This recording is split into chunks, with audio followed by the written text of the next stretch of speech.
Good afternoon, everybody.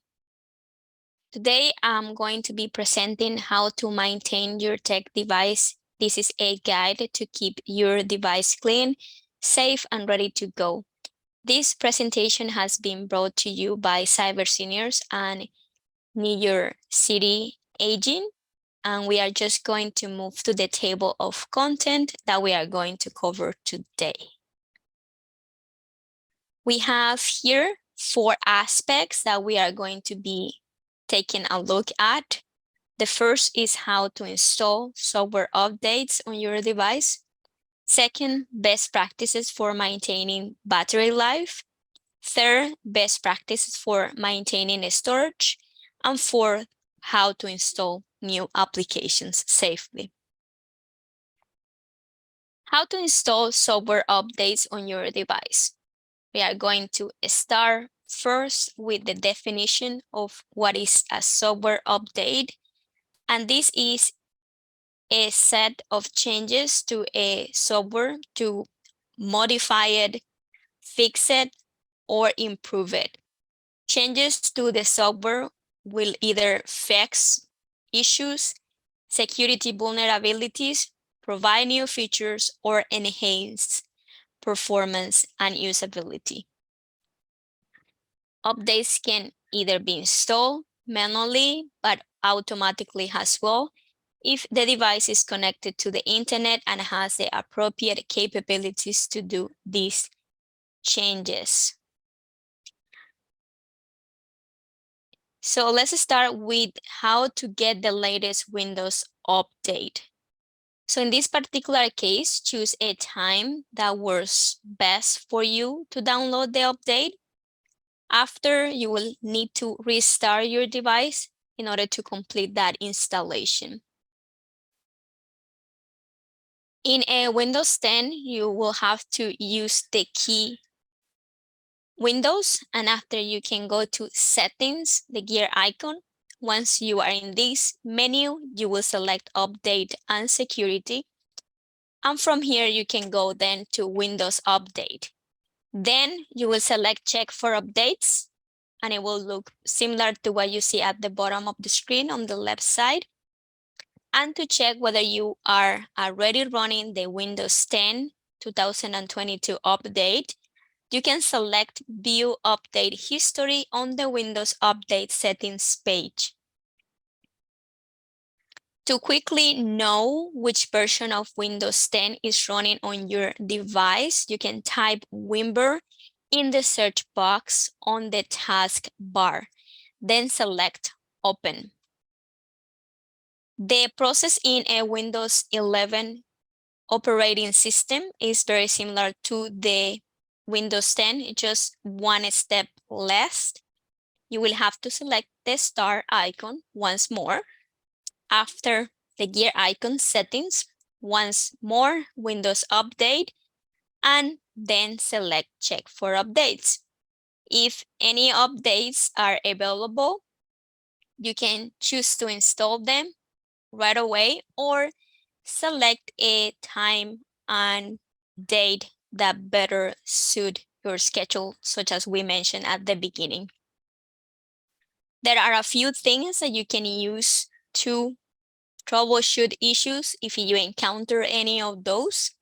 If you run into problems updating your device, including issues with previous major updates, see Common Fixes at Troubleshoot Problems Updating Windows. So that is a part of the installation process that you can refer to if you encounter any kind of situation to perform that update successfully.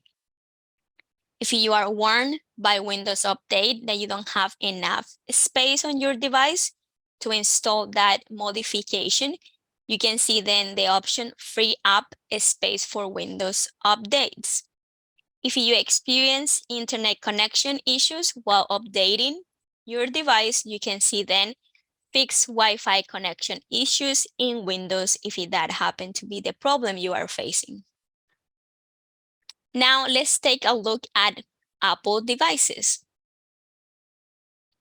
In a Mac computer, if you receive a notification that software updates are available, you can choose when to install the updates or choose to be reminded the next day. You can also check for Mac OS updates manually in the software update panel of general settings. To receive the latest updates automatically, it is recommended to turn on check for updates, download new updates when available, and also the option install security responses and system files. And if you pay attention to the right side, this is an image on how that prompt for updating your device will look like. So you have here the version information, the processor, as well as the memory. And if you want to go further into the details, you can always select the option more info. In an iPhone or iPad, you can go to settings, then you will go to general. Afterwards, you can select software update. If you see more than one software update option available, choose the emphasize one by your device, such as is showing here. So the emphasize one is the one that the device will give you specific details about. For instance, in this example, this is the version 15.7, and it's telling you what kind of modifications are going to happen once you get this done. The step you need to complete here is tap in the install now. If you see download and install instead, tap it to download the update. If you have any security configurations in place, it will ask you for a passcode before you actually can continue with the process, in which case you will have to tap install now afterwards. To update your iPhone or iPad, you need a device compatible with the software update you are trying to get. Also, an internet connection and enough storage are required. Even though updating over a sketchy internet connection is possible, it's more suitable to do it over a good connection. Keep your device connected to a power source. While you can update iOS systems as long as you have more than 50% battery left, it is better to be safe than sorry, because running out of power in the middle of an update won't be any good for your device. What about your Android system? Well, if you own an Android device such as Samsung or Huawei device, whether it's a tablet or a smartphone, when you get a notification, open and tap the update action. If you clear your notification or your device has been offline without internet, open your phone settings application. Near the bottom, tap system and then system update. You will see your update status and you can follow the steps on the screen as presented. Note that updates schedules vary by device manufacturer and mobile carrier. Older devices can only sometimes run newer Android versions. Let's check into the best practices for battery performance. And here we have two definitions. We have battery life, which is the amount of time your device runs before it needs to be recharged, and battery lifespan, the amount of time your battery lasts until it needs to be replaced. And before we get into the actual performance of your battery, we need to have a little bit of a discussion about lithium-ion batteries, because these have become the battery technology of choice in various areas. For instance, lithium batteries are used almost exclusively in mobile phones, laptops, and many other electronic gadgets. Why do some batteries seem to die quickly? The life of a lithium-ion battery is generally 500 cycles, which is about a year and a half. A battery cycle is measured by one full charge of 0 to 100. So the more full cycles your device goes through, the sooner you will have to change the device or replace the batteries if the device allows you to do that. A general performance tip: software updates, which we already went over, include advanced energy saving technologies, so ensure your device uses the latest version available. Avoid extreme ambient temperatures. Extreme high temperatures can permanently damage battery capacity. Don't charge your device in high ambient temperatures because it can easily cause damage to the device. Remove cases during charging. While charging, your device may generate excess heat because of the device's case. If your device tends to overheat while you are charging it, try taking off the device cases first. We have more information in this portion about the actual performance and how to improve this part. Avoid deep discharging cycles of the battery. A fully discharged battery causes overheating of the internal cells of the battery. Put your device in charger when the battery is somewhere between 10 to 25 charge, being 10 the minimum and 25 a little bit in the medium range, to call it some way. Avoid the overcharging of the battery. Remove the charger immediately after the battery is fully charged. Batteries bulge out a little due to this overcharging pattern. And of course, we cannot avoid this one, and it's using the correct charger for your battery. Amperage on the charger can differ. Make sure you are always using a suitable and right charger for the electronic device you are attempting to charge.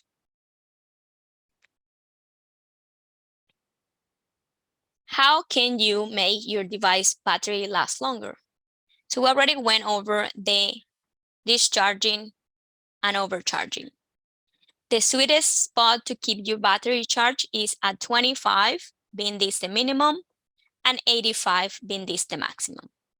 Turn down your screen brightness, disable features that you don't use, such as location, certain applications, and notifications, and use low power mode to extend your battery life. If you don't need the Bluetooth function enabled at all times, disable it, as it can drain your device battery real quick. Similar to laptops or computers, your mobile device screen can automatically turn off if not used. You can save energy by reducing the screen timeout or auto lock by 1 minute or even 30 seconds. Though this might be troublesome because this is the practice of your device going to napping whenever you are not actively touching the device, and sometimes will be a little bit troublesome from some people. Apple and Android have these features and are easy to set up if you are ever interested in getting this done.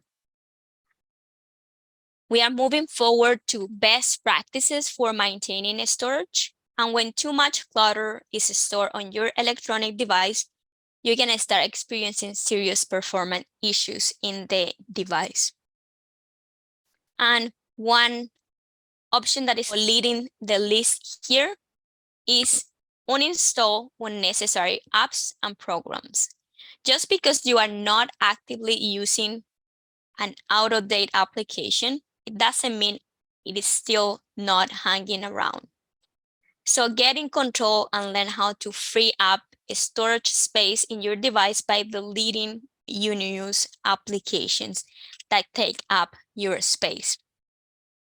Discard temporary files. One of the essential recommendations on how to clear storage space is to clear cache and cookies. Every time you visit a website, there is a trail of files left behind, such as cookies, images, and text files that can make your next visit to the same site faster, though it will, of course, add information to your device that might be unnecessary. Each browser type has a different way of clearing these files, so check your browser menus to familiarize yourself with these options. Save to the cloud. There might be a time when you cannot store everything on your device physical memory. If you are wondering how to clear storage space without deleting your files, this is probably one of the best ways you can do this. And you will be protected in case your device memory or hard drive fails, the device gets lost, or damages that could put your information at risk. So that you know, and in case this is something new for you, what is the cloud? Cloud computing is nothing but storing and accessing data such as images, videos, documents, etc., and programs over the internet instead of using your computer hard drive or your mobile internal storage.